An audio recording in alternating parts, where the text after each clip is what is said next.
Muito bem. Sejam todos bem-vindos, que a graça e a paz do nosso Senhor Salvador esteja conosco. Eu gostaria de registrar aqui também, mais uma vez, o nosso meu apresento ao irmão Paulino, editor-chefe da revista Xereta, revista essa de circulação aqui do nosso estado, circulação nacional aqui no Nordeste. Seja muito. O tema de hoje, dessa manhã, vem falar sobre quem é o povo de Deus, hoje nos nossos dias. O que é que caracteriza um grupo de pessoas como pertencente a Deus? É simplesmente a autodenominação? Por exemplo, se eu chego e me autodenomino e digo assim, eu sou o povo de Deus. Nós temos um grupo de pessoas que se reúnem, na verdade, e então nós nos autodenominamos como povo de Deus. Não, nós somos povo de Deus. Independente das nossas práticas, independentemente daquilo que nós cremos, ou independentemente se nós estamos adorando a Deus, o obedecendo, fazendo a vontade dele, e eu posso então me autodenominar, o povo de Deus. Mas o que é que as escrituras nos apresentam sobre quem é o povo dos santos do Altíssimo que fala lá em Daniel? Qual é a característica que esse povo possui? Como que isso é atribuído? É o ser humano que auto se intitula? É uma autoatribuição? Ou é uma escolha do Criador? É ele quem escolhe e ele estabelece, então, uma aliança com esse povo. E essa aliança é baseada de que forma? É isso que nós vamos ver um pouco nessa manhã. Em Gênesis capítulo 11, verso 6, aqueles que tiverem suas Bíblias aí, o aplicativo no seu celular aberto, nós vamos ver algo bastante interessante. Gênesis capítulo 11, versículo 6, nos diz assim: nós temos aqui a primeira designação de povo. Esta é a primeira designação de povo dessa palavra nas Escrituras. E nós vamos ter aqui um relato, um contexto em que essa palavra não foi utilizada da maneira apropriada, de uma maneira positiva. Porque nós temos aqui o relato do incidente da Torre de Babel. Na Torre de Babel, quando diz aqui que o Senhor desce para ver o que está acontecendo, o verso 6 diz: e o Senhor disse, o Senhor, o Altíssimo, o Eterno, disse: eis que o povo é um, e todos têm a mesma linguagem. Isto é apenas o começo? Agora não haverá restrição para tudo que intentam fazer. Então, nós vemos que o ajuntamento lá dos descendentes de Noé desceram para uma planície, Sinar. Ali eles formam um povo. O povo é um agrupamento de pessoas que possui certas características em comum. Você vê que existe Estado, povo, território e governo soberano. Você tem um Estado, que é uma delimitação, né, política. Você tem território, uma delimitação geográfica. E o povo, ele é um ajuntamento de pessoas. Um ajuntamento de pessoas. Nós vemos aqui em Gênesis 11:6 que este povo se reúne e eles se reúnem para fazer o mal. Eles se reúnem para fazer o mal num contexto ecumênico de apostasia. Então, a primeira designação de povo aqui em Gênesis 11, verso 6, é uma reunião de pessoas que se reuniram decididamente voltadas para desobedecer. Voltadas decididamente com o objetivo de quebrar uma ordem celestial. E eles estão reunidos para isso. E eles estão num ecumenismo apóstata. Então, a primeira designação de povo que nós encontramos na Escritura não é algo bom. Não é algo para ser imitado. Estavam reunidos, estavam num ecumenismo e num ecumenismo apóstata para desobedecer uma ordem clara de Deus. Estavam todos reunidos, mas debaixo da desobediência. Então, Deus não quer esse tipo de reunião.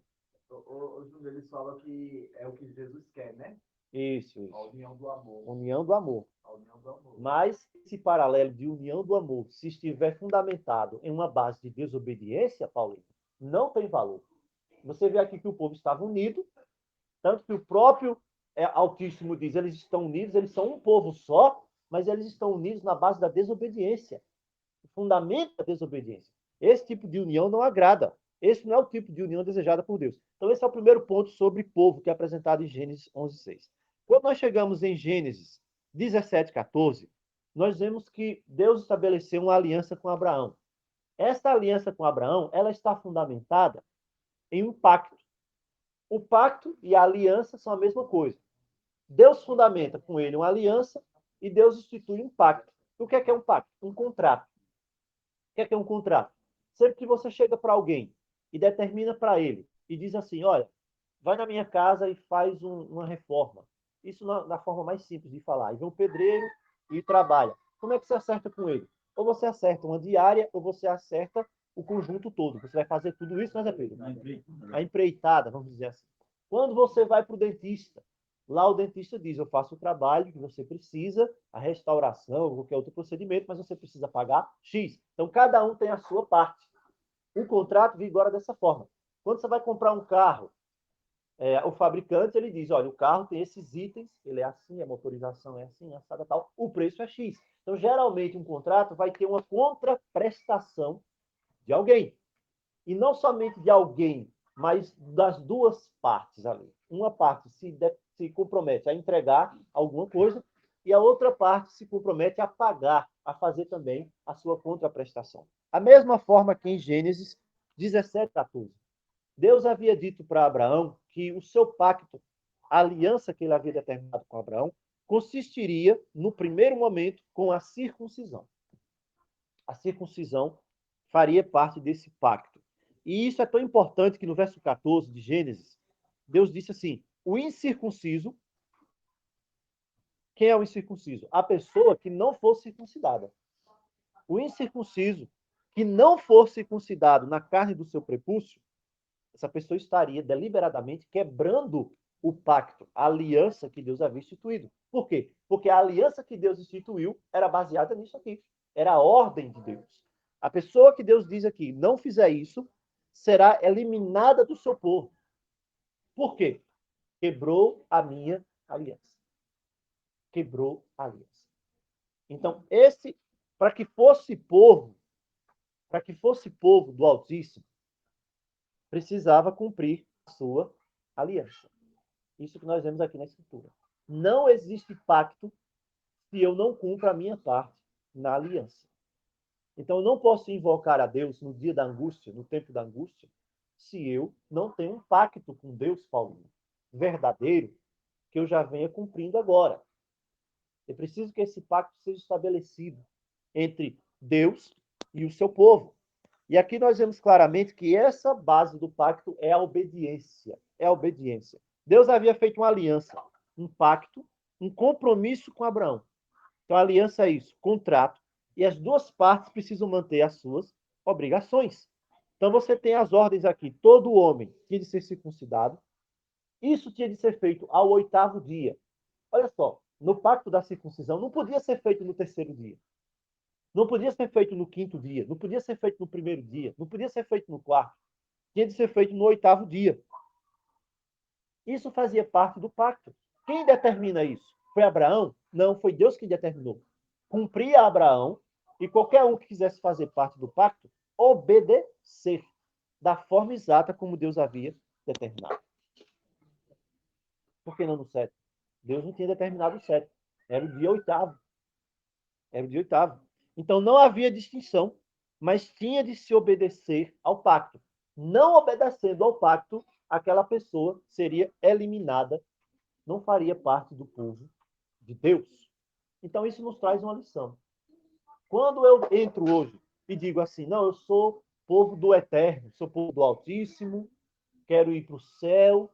Tem muita gente hoje querendo construir a cartilha do céu por ela própria. Não é verdade? Ele quer determinar como é que as coisas são feitas. E não é assim que funciona. A palavra diz, não cabe àquele que caminha definir o seu caminho. É um que determina. Então, eu não posso fazer um pacto com o Criador onde eu determine quais são as cláusulas, Paulinho, que eu aceito. Ah, isso aqui eu aceito. Eu não negocio com Deus. Com Deus não se negocia. E nós vemos hoje muitas pessoas... Sim, sim ou não. E a gente vê hoje, Zé Pedro e Paulinho, muitas pessoas hoje negociando cláusulas com Deus. Aliás, nem negociando. Ele chega, como se tivesse falado para Deus assim, eu não aceito isso não, essa cláusula. Por exemplo, a cláusula do sábado. É um pacote da sua maneira, né? Isso. A pessoa não aceita, ela parece que disse para Deus que não aceita e parece que ouviu Deus dizer que aceitou. E não é assim. Não é assim que funciona. Não é dessa forma. A cláusula quem determina é Deus. Você tem a faculdade de dizer se aceita ou não. Agora, se você diz que aceita, você tem de cumprir essa cláusula. Eu não estou falando aqui da lei de Moisés. Estou falando aqui de lei mosaica, de lei cerimonial. Eu estou falando de pacto de obediência. Porque tudo hoje tem de ter princípios, tem de ter regulamentos, tem de ter regras. Hoje as pessoas criaram na cabeça delas o pensamento que porque são salvos pela graça, você não tem mais do que obedecer a Deus. Você não precisa obedecer a Deus, você é salvo pela graça, você faz o que quer, porque você é salvo pela graça. Não é assim que funciona. Nunca funcionou assim. Não é verdade? Outro texto aqui que nos vai deixar compreendendo um pouco mais como funciona isso de ser povo de Deus é Gênesis 34, 22. Gênesis 34, 22 nos apresenta mais um desses elementos que estão relacionados com a obediência, que é muito importante para nós hoje nos últimos dias. Gênesis 34, 22 diz assim, naquele contexto lá, dos filhos de Jacó, eles apresentam mais uma vez aqui a circuncisão. Por que nesse momento aqui a circuncisão tinha essa grande importância? Porque fazia parte do pacto aqui, da aliança que era estabelecida aqui com Israel. E aqui diz o seguinte, somente, porém, consentirão os homens em habitar conosco. Isso aqui é o rapaz lá, o filho de Efron, né? Não, filho de Efron não, é o filho lá do rei, que havia desposado a Diná. E ele diz, somente eles consentirão em habitar conosco, tornando-se um só povo, se todo homem entre nós se circuncidar, como eles são circuncidados. O que acontece aqui? Israel, Silvânia, eles tinham um pensamento diferente da igreja de hoje. A igreja hoje, ela está disposta a abandonar os princípios para trazer as pessoas para dentro dela. Ah, mas a gente crê nisso. Ah, mas para você vir, eu deixo isso de lado. Aqui nós vemos que quando eles vão falar, o rapaz lá foi falar com os seus parentes, com o seu povo, eles disseram o seguinte, olha, eles disseram e deixaram bem claro, eles têm uma lei, eles têm um pacto com o Criador dos céus e da terra, e eles não vão abrir mão desse pacto.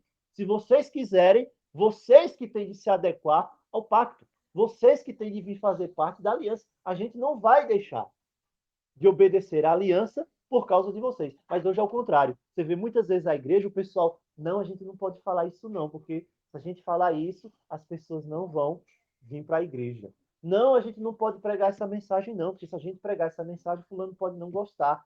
Ah, a gente não pode tratar os jovens desse jeito, porque se a gente tratar os jovens desse jeito, os jovens não vão ficar na igreja. E assim, o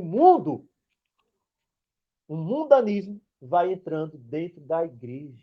Não, Entrou, aliás, em todas as igrejas, vamos dizer assim. Estou falando de uma igreja só não, mas de todas elas entrou, porque vão rebaixando a norma. Você recebe uma norma de Deus aqui, ó, lá em cima.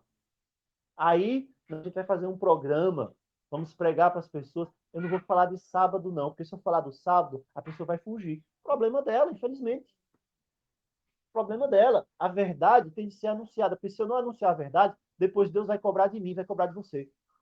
Quem é de Deus, ouve a palavra de Deus. Quem disse isso foi quem? O próprio Senhor. Júnior, Verdade? Diz a Pedro. sem querer polemizar a coisa, mas eu fico assim com algumas interrogações. Eu queria que você, se pudesse, talvez eu queira lhe imprensar como o Ibrahim às vezes imprensa um pouco você. O Ibrahim ultimamente tem parado com essas coisas. Tem parado, mas agora, aí, como eu sou parente dele, bem próximo, agora, por que a preocupação de Deus com relação à circuncisão somente com o homem e a mulher? Não? Não. Não era necessário, não. Não era necessário. Porque para o homem na época, né? Estamos vendo aqui como é que estava o áudio. Para o homem, quando a circuncisão foi determinada para o homem, ele era tipo um tipo de sacerdote. né? Ele devia ser o sacerdote que ele ministrava no seu lar. Assim, E conjuntamente, né, ele ministraria, que seria como o povo de Israel, a apresentar as verdades da aliança para as outras nações. porque na criação, quando Deus criou o homem, ele no sentido genérico, quando ele usou o varão, quer dizer, ele está se referindo a homem e a mulher. Entende? Isso. Bem, porque por um homem, ele ser o líder da casa, ele é o cabeça, né? Entendi. E a mulher sempre.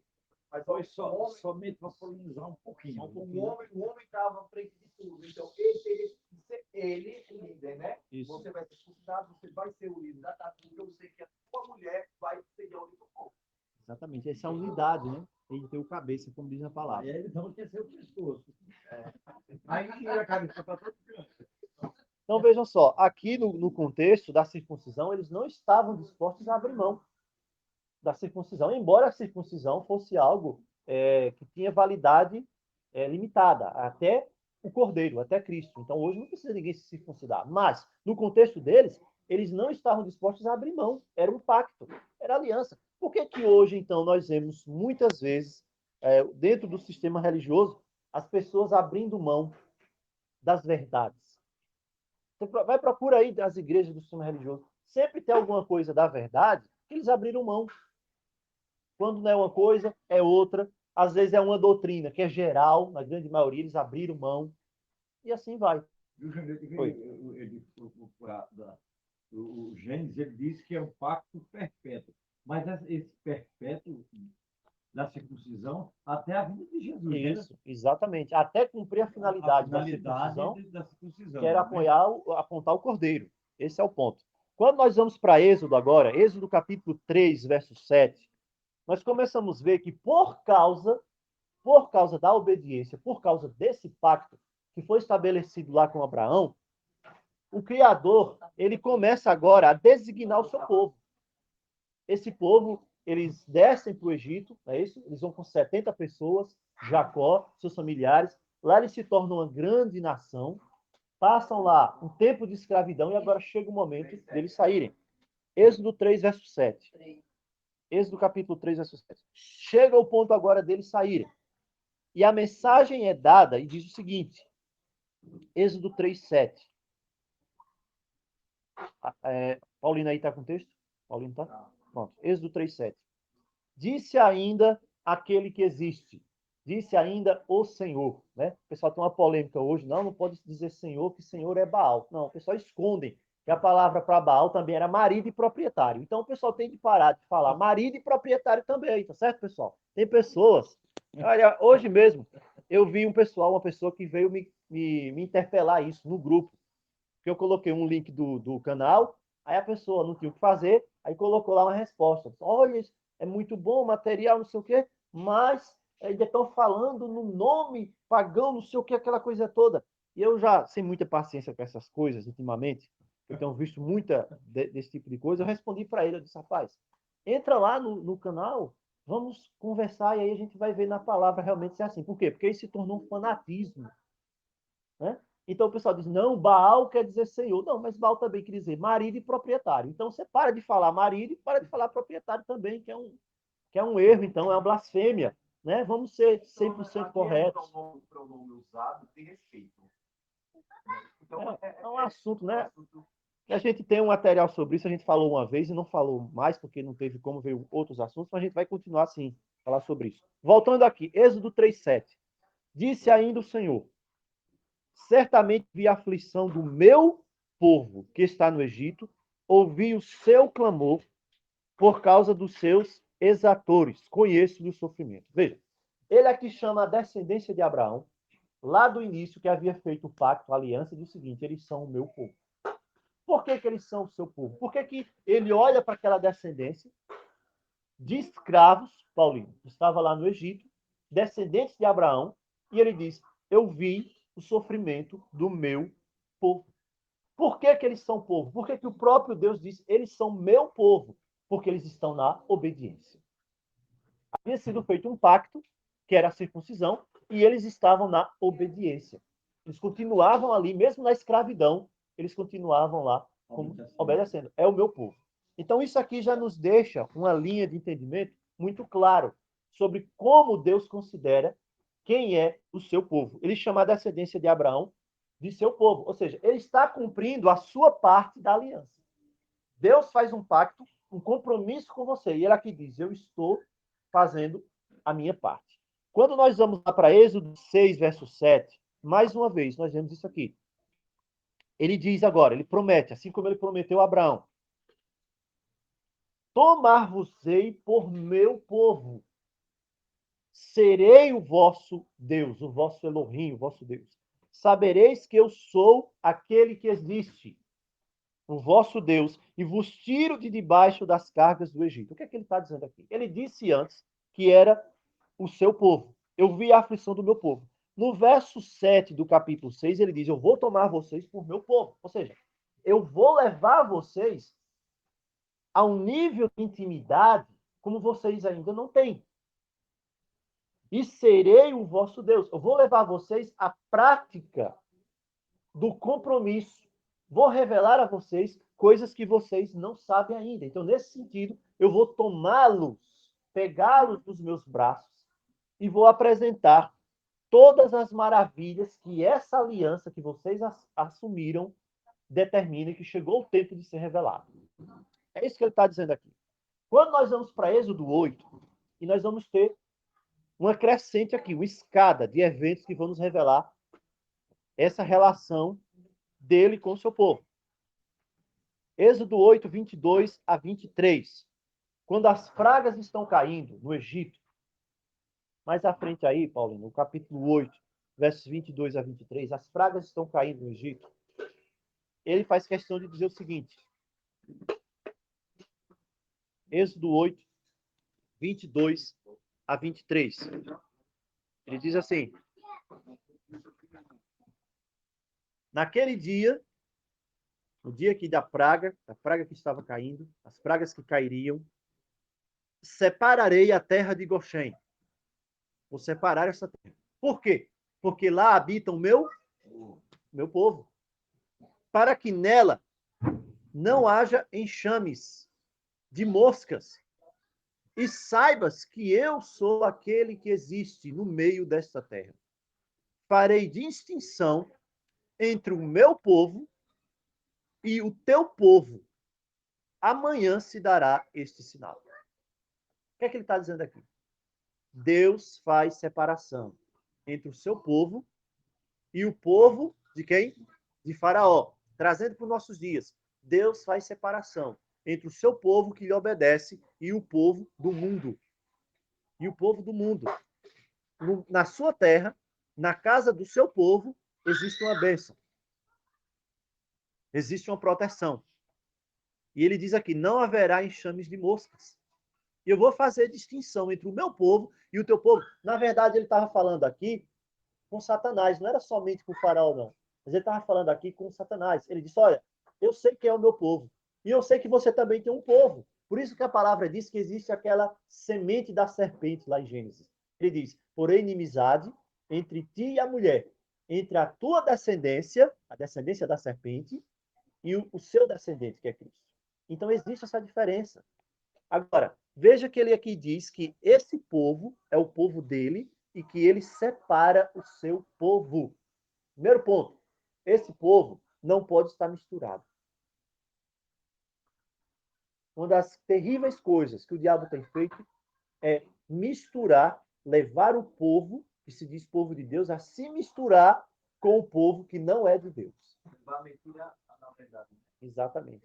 Em nome de quê? Do amor. Em nome do amor. Não, em nome do amor. Não, porque eu gosto tanto de fulano. Você vai ficar em cima do muro.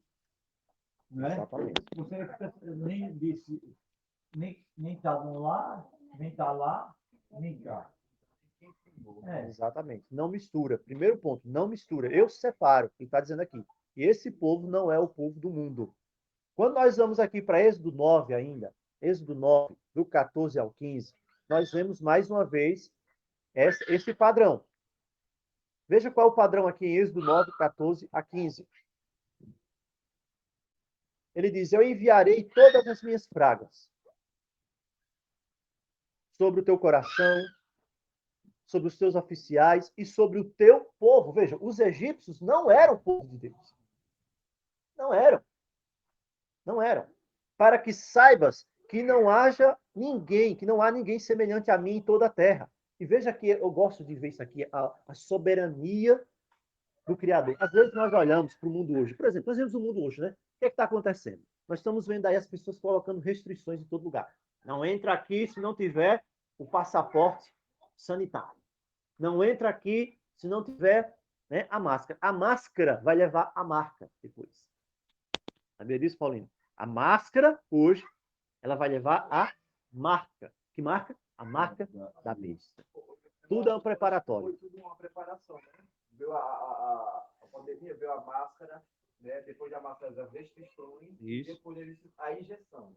Isso. E o cartão estão planejando o cartãozinho já. Já são estádios, estão operando estádios. E o QR Code, né? Tem um QR Code. Agora, o que é interessante? Fazendo um comentário aqui sobre o Apocalipse, diz o seguinte: a gente lê lá no Apocalipse que vai ser colocada certa marca sobre a mão direita ou sobre a fronte. Deixa eu dizer uma coisa aqui.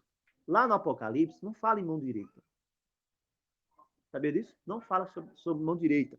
Você fazendo uma pesquisa no original lá do grego, a palavra mão, você vai ver lá em Mateus, você vai ver em outras passagens, a palavra mão, o grego lá para a palavra mão é shei.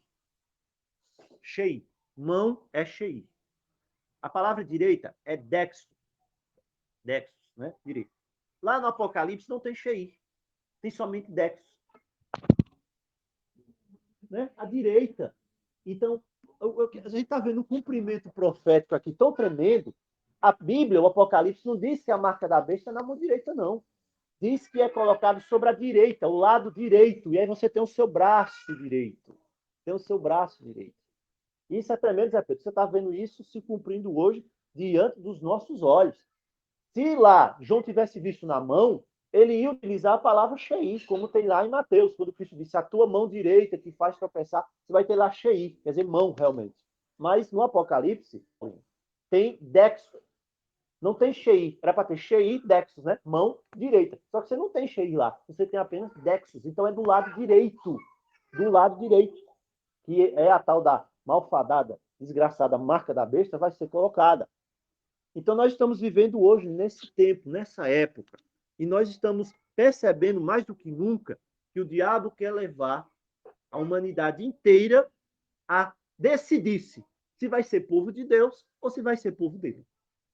Da mesma maneira como no Egito, e Deus, o diabo sabe que Deus faz essa distinção. Deus não aceita misturar as coisas. Quem é dele, é dele. Quem aceitar a marca da besta e ficar do lado inimigo, é dele.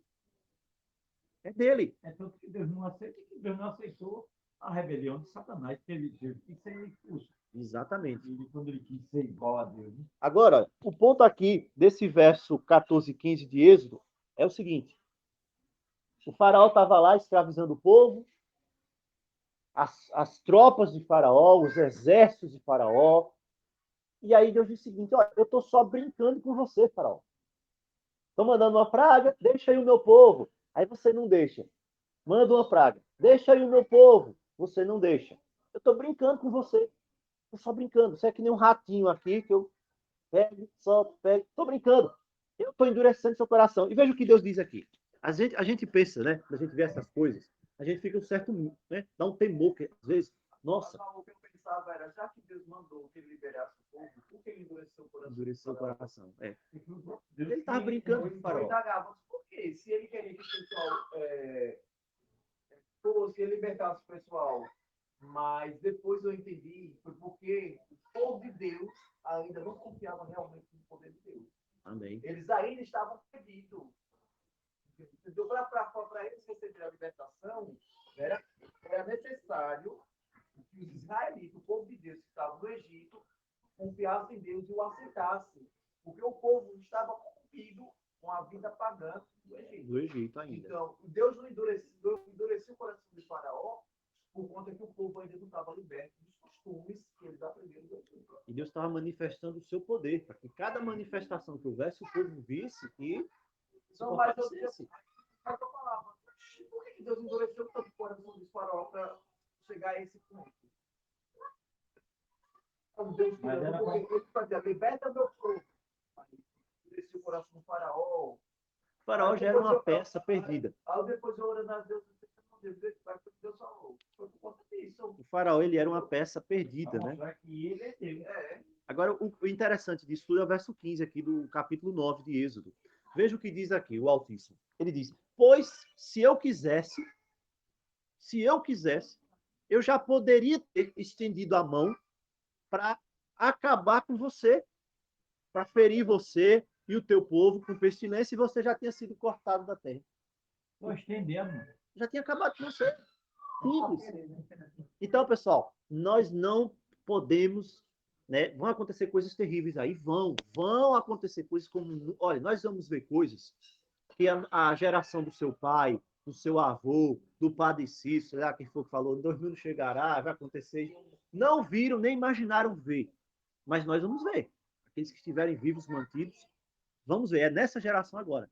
Quando isso tudo acontecer, o que é que a gente é levado a pensar? O inimigo vem, eita, está fora de controle. O mundo está fora de controle. O homem que está aí prendendo, quem está... Não. O que é que Deus diz aqui? Eu que estou no controle. Se eu quiser, eu faço da hora que eu quiser. Não é verdade? Eu faço da hora que eu quiser. Se eu quisesse, eu tinha... A vontade é dele. É ele quem domina tudo. Os caras estão fazendo leis aí e estão pensando que estão mandando. Não estão mandando. Estão só cumprindo um propósito que ele já determinou antes da fundação do mundo. Só isso. Mais nada. Né? Então ele diz, eu tenho o meu povo aí.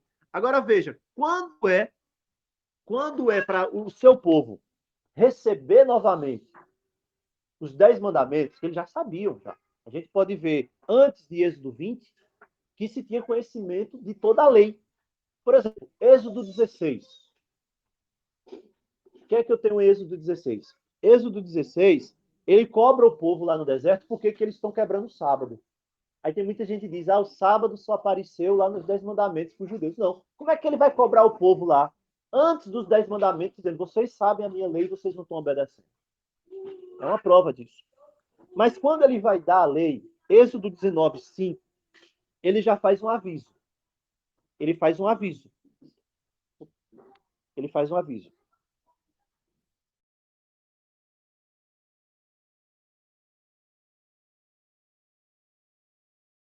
O Êxodo 16, e o versículo Êxodo foi qual? 19, 5. Não, o Êxodo 16 e o versículo foi qual? Diz assim, agora, pois,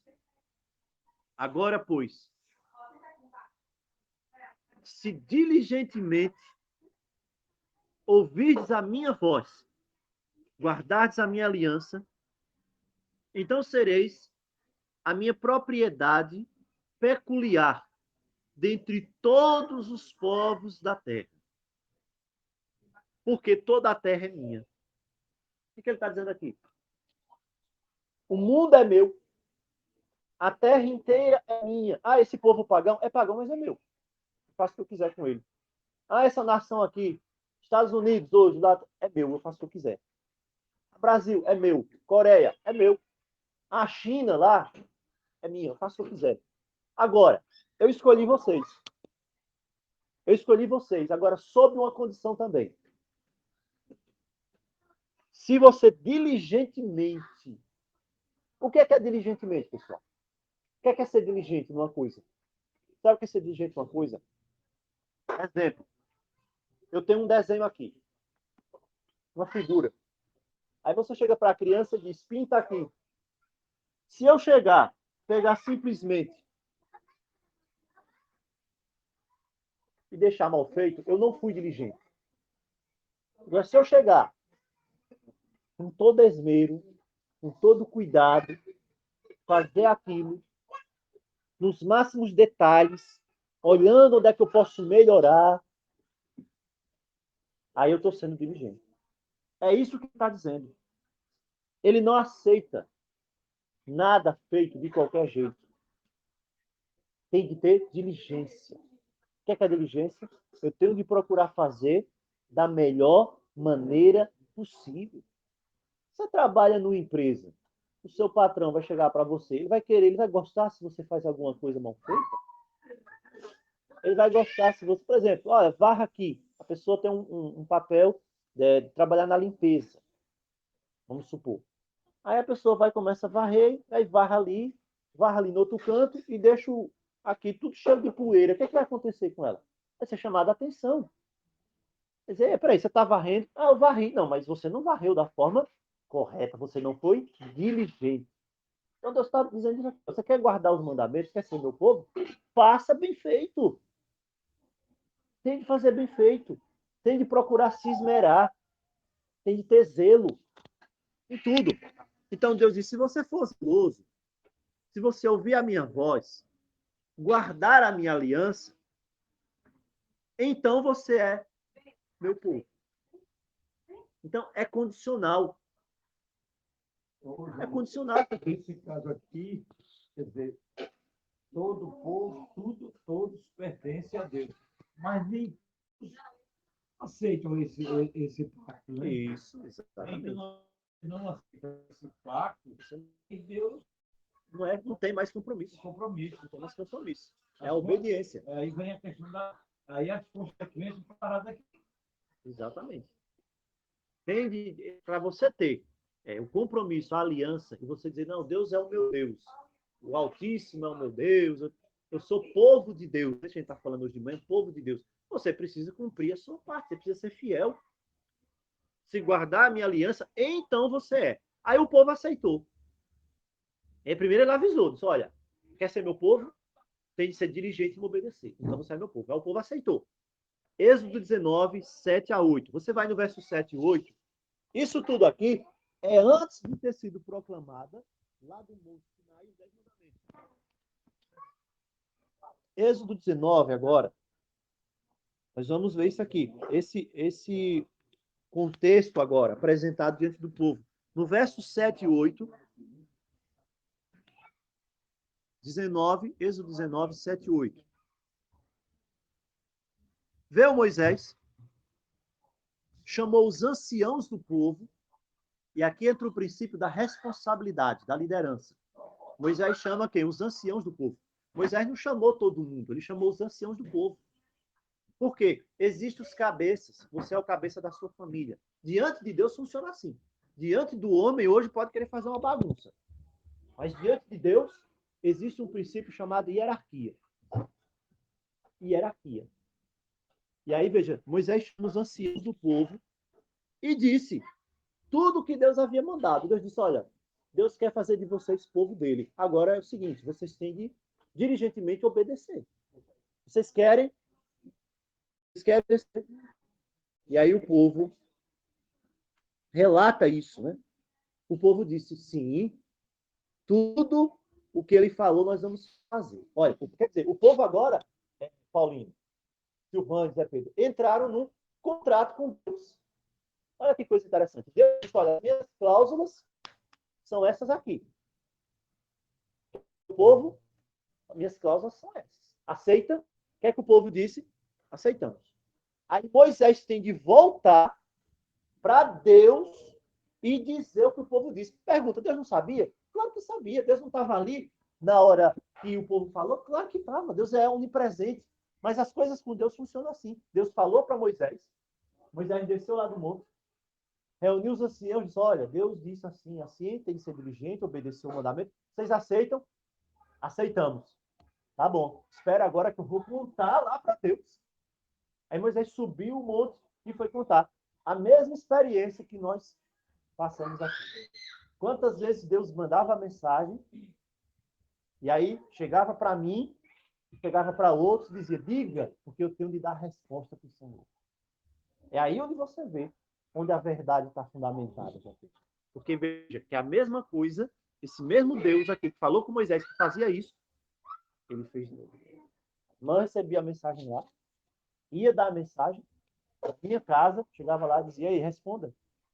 Deus mandou perguntar isso. E aí eu tinha de responder. Quando eu respondia, eu vou dizer ao Senhor, porque ele disse que eu tinha de voltar para dizer a ele. É assim que Deus funciona. Deus não muda. Deus não muda. Né? Isso se chama aliança. É o pacto. Aí Moisés voltou e contou. Moisés voltou e contou. Quando ele volta, Êxodo 32, 1.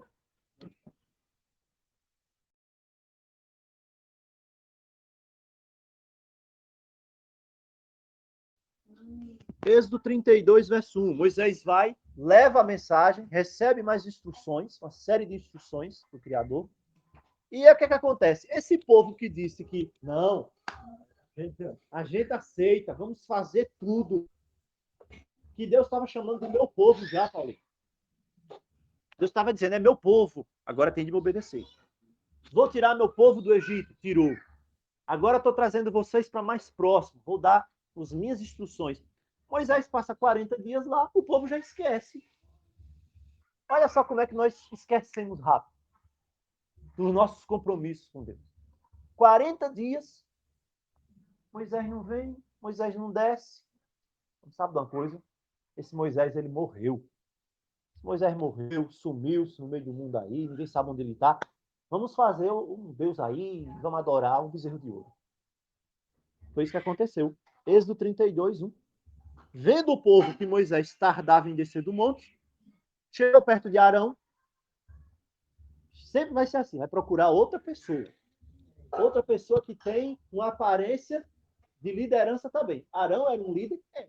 Mas Arão não era um líder do nível de Moisés. Arão não era. Arão era um segundo líder, vamos dizer assim. O primeiro líder era Moisés.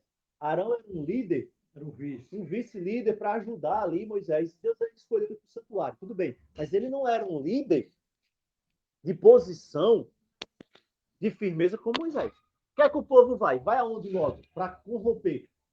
Em Arão. E aí chega para Arão e diz, olha, Arão, tem um assunto sério aqui. Moisés sumiu. Ninguém sabe onde Moisés está.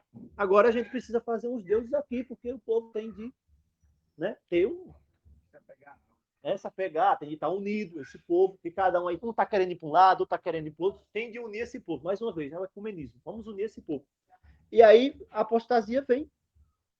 A apostasia vem. E em Êxodo 32, verso 7, olha agora a mudança na fala. A mudança na fala do Criador quando ele fala do povo. 32, 7. Ele diz assim, ele lá percebeu, viu tudo, Moisés não sabia. Moisés não sabia. E agora no verso 7, 32, 7 aí, pessoal. Acontece o seguinte. Então disse o Senhor a Moisés. Tá baixinha a sua voz, irmão Júnior. Não é mais o meu povo. Tá ouvindo? Tá baixo o áudio. Antes ele dizia, meu povo.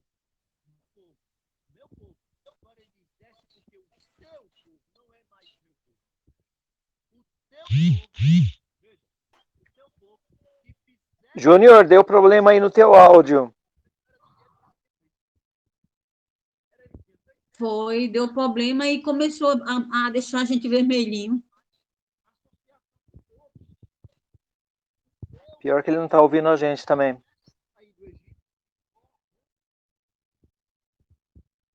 Júnior, você ouve a gente? Você só é povo de Deus enquanto obedece. Enquanto obedece. Se você não obedece, Deus olha assim e diz, ó, você não é meu povo. Deus disse para Moisés, Irmão olha, Júnior. meu povo.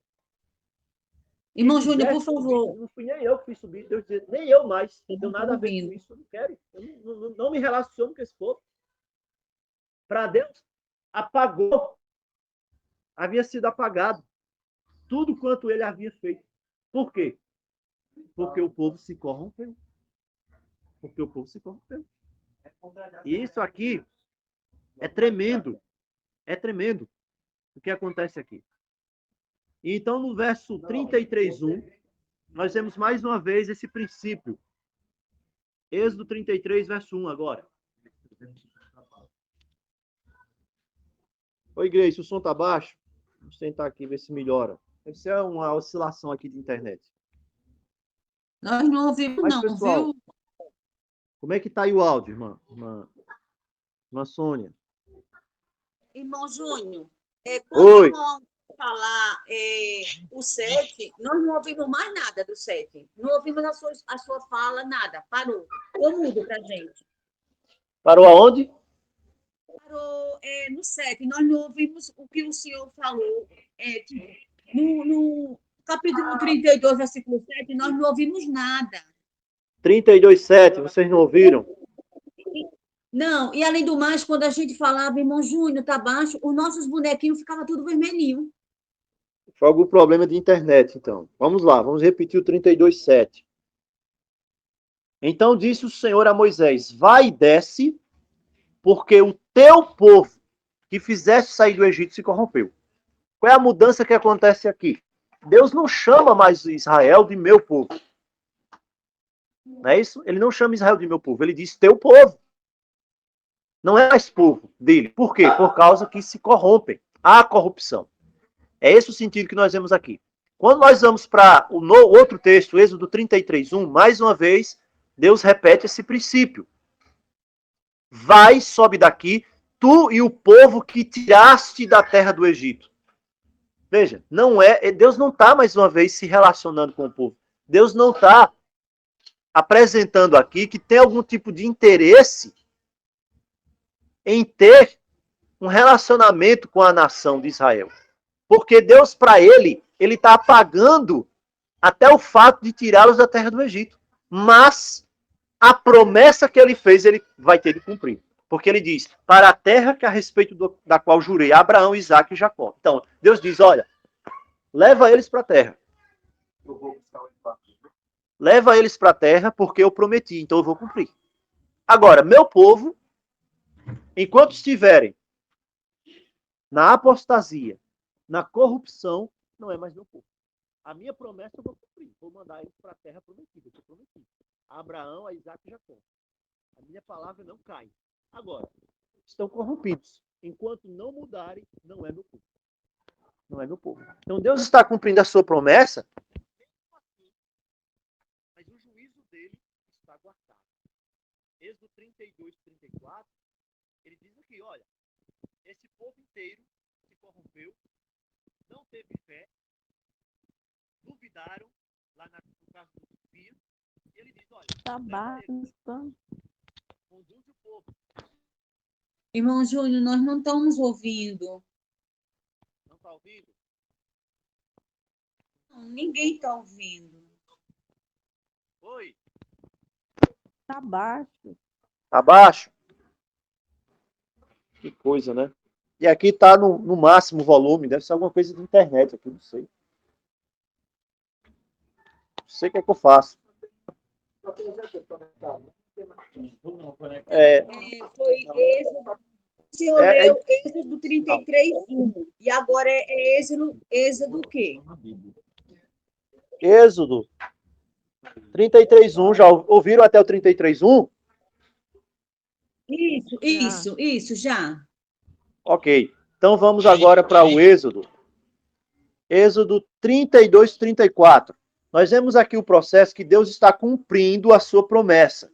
Ele diz, mais uma vez no 33:1, que aquele povo foi Moisés quem tirou da terra do Egito. Ou seja, ele não tem relação com o povo por causa da apostasia, da corrupção. E ele mesmo assim vai cumprir sua promessa. Agora no 32:34 ele diz, vai pois agora, conduze o povo para onde te disse.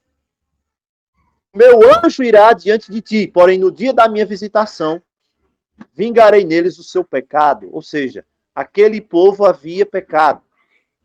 E como havia pecado, eles haveriam ainda de ter o seu juízo efetivado no último dia.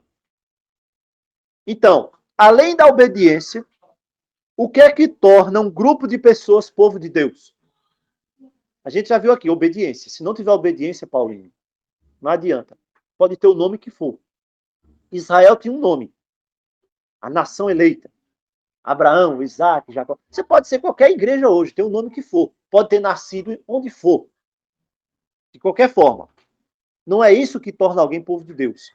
Êxodo 33:16, quando Moisés fala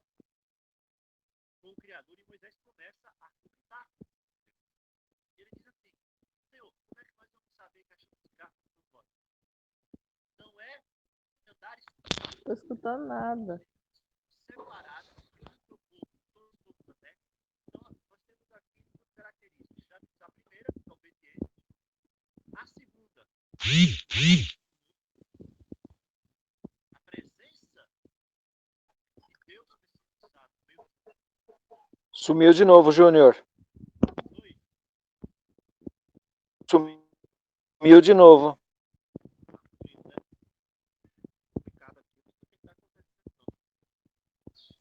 O sinal aqui está fugindo, mas vamos em frente. Obrigado aí, Ibrahim. Esse é 3 o quê, irmão? Êxodo 33, 16. Pronto, nós não ouvimos. E aí Moisés fala: como sabemos que achamos graça aos teus olhos? Primeiro, andares conosco, de maneira que somos separados, eu e o teu povo, de todos os povos da terra. Então, se Deus está no meio de um povo, esse povo tem de ser separado. O primeiro sinal que Deus não está, Zé Pedro, no meio de um povo, é quando esse povo se mistura.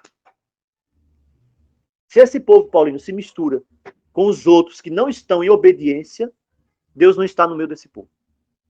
Se você vê a sua igreja dentro do ecumenismo aí, estou falando aqui para qualquer igreja, qualquer sistema religioso, dentro do ecumenismo, dando a mão a isso, aquilo, reunião conjunta, nessa história toda, Deus não está ali. O que está dizendo aqui é a palavra. Se tu andas conosco, nós somos separados. Se tu não andas conosco, nós nos misturamos. É isso que aconteceu aí com as igrejas. Se misturaram. Se misturaram. Por que se misturaram? Porque Deus não está no meio deles. Por que Deus não está no meio deles? Porque não estão obedecendo. Então você vê aqui um estágio. 3 etapas. Israel, quando eles desobedecem, fazem um bezerro de ouro, Deus diz, não é mais meu povo. Sim. É o teu povo. Quer dizer, Deus não se relaciona. É por quê? É porque Deus está fazendo cena? Não, porque Deus não pode se juntar. Não pode.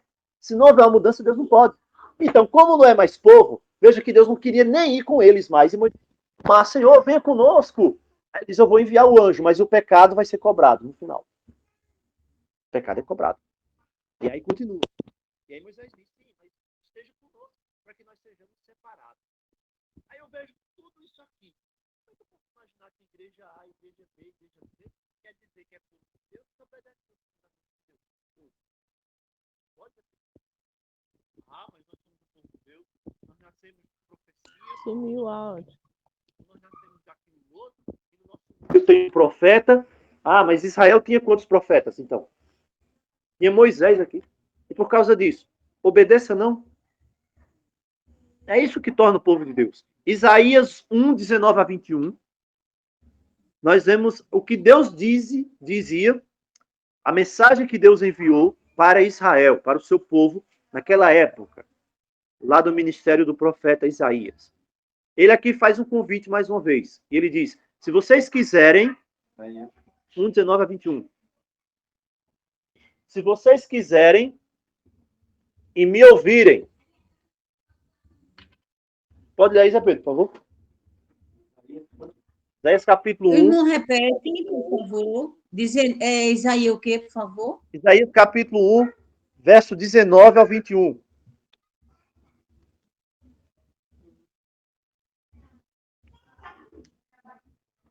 Tá dando para ouvir? Isaías 1, 19 a 21. Vamos lá, Isaías 1, 19 a 21. Pode ler, Zé Pedro. Capítulo 1 de Isaías. É capítulo 1. 19 ao 21.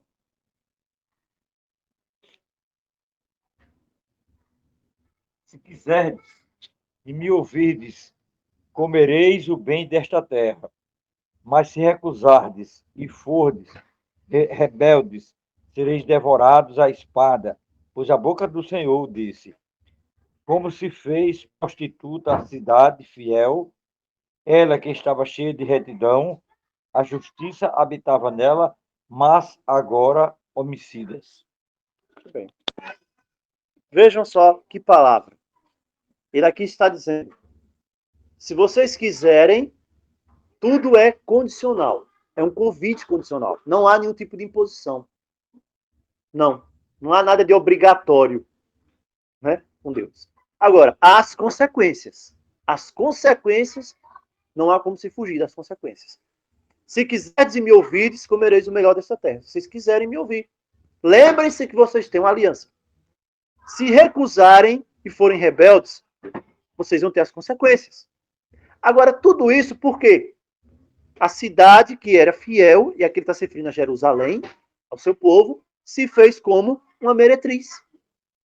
Abandonou o Criador e procurou outros deuses. Agora veja aqui, ela que estava cheia de justiça, nela que havia retidão, mas agora se tornou uma meretriz. Então, esse processo de apostasia, ele se torna comum, se tornou comum hoje na grande maioria. Se tornou comum na grande maioria hoje dos integrantes do sistema religioso.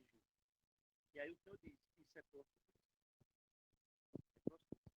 João 15:7, se permanecerdes em mim e as minhas palavras permanecerem em vós, pedireis o que quiserdes e vos será feito. Mas se permanecerdes em mim. Outro texto, Josué 24:20. Josué capítulo 24, verso 20. Quando Josué fala com o povo e apresenta mais uma vez os reclamos da obediência, ele diz assim, Josué 24:20. Se deixardes o Senhor e servirem a deuses estranhos, então se voltará e vos fará mal e vos consumirá depois de vos ter feito bem. Em tudo isso aqui está querendo dizer o seguinte, ninguém tem salvação incondicional enquanto desobedece a Deus. Como é que você vê hoje certas igrejas dizendo, não, nós somos o povo de Deus, mas está desobedecendo a Deus? Como é que pode? É a ilusão. É a ilusão que cria na cabeça das pessoas. 2 Crônicas 7, 19 a 20. Vamos ver esse texto também de 2 Crônicas. 2 Crônicas 7, 19 a 20. Mais uma vez, esse é o princípio para todos, em todas as épocas. Diz assim, 2 Crônicas 7, 19 a 20. Porém, se vós vos desviardes, deixardes os meus estatutos e os meus mandamentos que vos prescrevi, e vocês forem e servirem a outros deuses e os adorarem, eu não vou fazer nada. É isso que ele está dizendo aqui? Não. Eu vos arrancarei da minha terra, que vos dei, e esta casa que santifiquei ao meu nome, era o templo de Salomão. Eu arranco vocês da minha terra. Esse templo aqui, bonito, majestoso, que santifiquei ao meu nome, lançarei longe da minha presença. E vou tornar um motivo de risada, um motivo de zombaria entre todos os povos. Isso foi feito na antiga aliança, e isso foi feito também na época de Cristo, que ele diz, eis que vossa casa vos ficará deserta. Então o padrão não muda. O padrão não muda.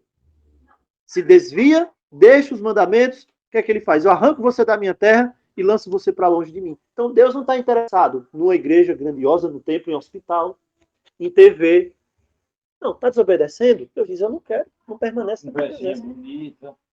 Deus não está interessado nisso. E isso aqui é condicional. 2 Crônicas 15, 2. Nós vamos ver outro texto. 2 Crônicas 15, 2. Diz assim. Aqui é o profeta que sai ao encontro do rei Asa. Ele saiu ao encontro de Asa e lhe disse, ouvi-me, Asa, e todo Judá e Benjamim. Aquele que existe está convosco, o Senhor está convosco, enquanto vocês estão com ele. Se vocês o buscarem, ele se deixará achar. Porém, se o deixardes, ele vos deixará. Esse é o padrão. O Senhor está convosco enquanto vós estáis com ele. Enquanto não há corrupção, enquanto não há desobediência, enquanto não se quebra a aliança. Se alguém faz isso, se um povo faz isso, não pode reclamar ser povo de Deus. Se vocês o buscam, ele se deixa achar. Se vocês o deixam, ele vos deixará. Essa é a palavra que foi dada. Essa é a regra que nos é apresentada. Irmãos, nós ainda teríamos outras coisas mais para falar. Agora, nos dias da igreja primitiva, com Paulo, com Pedro, sobre a apostasia da igreja primitiva, lá em Apocalipse, sobre Balaão, e sobre todos esses pontos hoje, que nos mostram que nos nossos dias, o cristianismo em si, enquanto sistema religioso, não é povo de Deus. Por quê? Porque se não houver obediência ali, não é povo de Deus. Não pode ser. Se tiver misturado no ecumenismo, não pode ser povo de Deus também. Tem de ser separado. Então a mensagem que hoje deve ficar, que nós devemos aprender, guardar no coração, que o Senhor nos traz, é que nós devemos ser santos. E santos quer dizer separados. Santo é separado. Você não pode comer a mesma coisa que todo mundo come. Você não pode comer a mesma coisa que todo mundo come. Deus tem uma dieta especial para o seu povo nos últimos dias. Você não pode beber a mesma coisa que todo mundo está bebendo também. Você não pode. O seu corpo é templo do Espírito. Você também não pode crer na mesma coisa que todo mundo está crendo, porque se todo mundo está crendo, está errado. Porque Deus nunca trabalhou com maioria. Deus sempre trabalhou com minorias. Com um povo pequeno. A gente vai ver isso em toda a Escritura. Lembra de Gideão? Gideão faz um convite, para a gente finalizar. E aí vem 32 mil pessoas. 32 mil pessoas. Eram pouca gente para o outro exército lá, que tinha 300 e poucas mil pessoas. Já era pouca gente. 30 para uns 300 e poucos mil. Mas aí Deus, e Gideão disse, como é que eu vou fazer com esses 30 mil aqui? Né? Mas vou pela fé. Só que quando chega na hora, Deus diz assim, Gideão, vou te dar uma palavra, vou falar contigo, né? Aí Gideão pensa que Deus vai dizer que vai mandar mais gente, né? Só que aí Deus diz, Gideão, tem muita gente ainda com você. Tem muita gente. E aí Gideão pensa, como é que é, senhor? Tem muita gente. Olha, o povo pode pensar aí, quando receber a vitória, que foi deles mesmos, né? Ó, manda aí, apregou aí, quem for medroso, olha só como tem gente medroso, covarde. Quem for medroso, covarde, volta para casa. E aí, está se usando aqui de uma palavra que tem lá na própria lei, né, de Moisés, que diz o seguinte, né? Quando ia para a guerra, se a pessoa era recém-casada, não ia para a guerra. Ele fica em casa, né? E então, Deus mandou dizer, quem for tímido, medroso, pode voltar para casa. De repente, né, o camarada lá, com a espada, né? Aqui de lado, todo pronto. Quem for tímido e medroso, pode ir embora. Eu vou ali que eu esqueci um negócio ali, né? Depois eu volto. Até hoje. Até hoje. Não voltou. Não voltou. Ele disse, olha, eu vou ali dar comida ali os bois. Aquela história lá da parábola, né? Comprei um terreno, vou olhar ali e volto já antes de começar. Antes de começar a batalha, eu tô aqui, viu? Eu tô aqui. E ó, foram embora ali. E foi embora ali. Mais da metade do pessoal foi embora, né? E aí ficou ali um restantezinho. Aí Gideão olhou assim, mas tem gente covarde, né? 32 mil foi embora, uns 20 e poucos mil. E aí você lembra lá no Apocalipse que diz que os covardes não entrarão na cidade santa. Os covardes não herdarão o reino dos céus. O que quer dizer isso? Você ficar, eita, não vou fazer por causa disso. Por causa de fulano. Ah, mas porque vão falar mal de mim. Ah, porque vão dizer isso. Ah, porque vão me expulsar da igreja. Ah, porque na minha igreja isso é aquilo. Ah, porque vão achar... Os covardes não herdarão o reino dos céus. Está na palavra. E vejo tanto de covardes que existem. E aí fica pouca gente, né? Aí Gideão deve ter coçado a cabeça assim e disse, eita, meu pai. Só ficou esse tanto de gente. Aí o Senhor fala de novo com o Gideão. E aí o Senhor diz, Gideão, ainda tem muita gente ainda com você. Aí Gideão deve ter pensado, agora Ainda tem muita gente, Senhor? Sim. Faz ele descer as águas aí que eu vou provar para você. Quem é que vai e quem não vai. Eu vou determinar quem é o remanescente. Eu conheço quem é o coração. Tem pessoas. Vejam, 32 mil pessoas chamadas. Aí você entende, né? Que são muitos chamados, mas poucos escolhidos. Muitos chamados. Ah, eu sou de Jesus. Ah, eu sou de Jesus. Ah, eu vou fazer parte do remanescente. Quantas pessoas a gente sabe desse início de caminhada, falando especificamente aqui para aqui, que começaram conosco? Infelizmente, as pessoas, uns vão descaradamente se revelar. Covardes vão cair fora, ou por outro motivo. Outros vão continuar aí e dizer, não, eu vou, mas o coração, Deus conhece. Então Deus precisa fazer alguma coisa que ninguém sabe para revelar. Aí ele disse, vai e faz esse povo beber água agora. E eles descem para beber água. E quando eles vão para descer, o que é que acontece? O caminho lá era um riachozinho, e esse riacho é a estrada que ia para a batalha. Aí a gente entende agora. Então o pessoal vinha, o riachozinho, a batalha. Faz eles beber água, eu vou mostrar a você quem vai e quem não vai. Então, a pessoa tinha duas opções. Ou ela pegava a água aqui com a mão, botava na boca e continuava seguindo, ou ela ia parar e começar a beber água ali e demorar para ir. Esse era o teste de Deus. Só 300, do jeito que vinham, passaram no ribeiro, pegaram água, colocaram na boca, aqui na mão e continuaram no caminho, no objetivo. Os outros pararam. Veja uma coisa tão simples. Os outros pararam, foram lá lamber a água, descansaram um pouquinho, beberam água de novo. Deus disse, manda esses voltarem. Você só vai com 300. Sabe o que Deus está querendo dizer? Se Deus fez um convite para você, se Deus fez um chamado para você, Zé Pedro, Paulino, Silvânio, Viviane, foque nesse chamado. Não tire os olhos do chamado. Não deixe que nada tire o seu tempo. Não deixe que nada lhe envolva. Porque Deus quer o coração completo. Deus quer você não somente metade. Deus quer você de corpo e alma. Totalmente entregue. Totalmente disposto para cumprir a vontade dele. Sem deixar nada tirar a sua atenção. É esse o tempo que nós estamos vivendo agora. Tempo de entrega.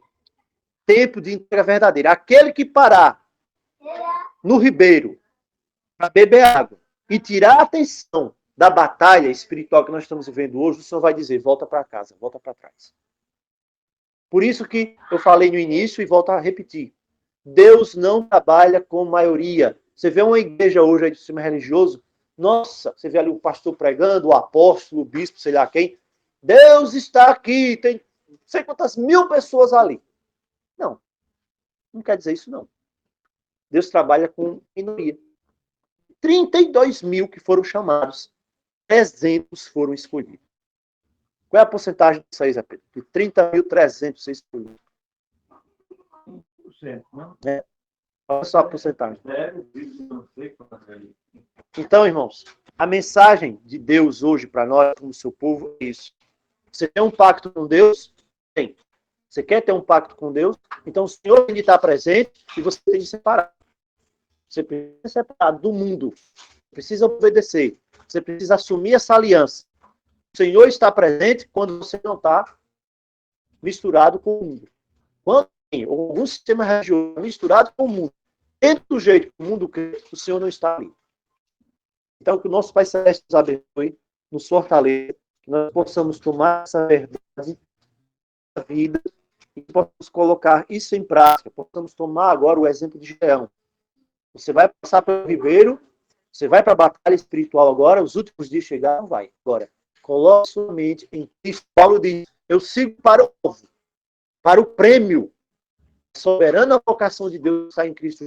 Todo soldado não se mistura com as coisas da vida. Está direcionado para vencer. Que o Senhor nos abençoe, nos fortaleça, nos conceda a sua graça, poderosamente, em nome de nosso Senhor e Salvador, Jesus Cristo. Amém.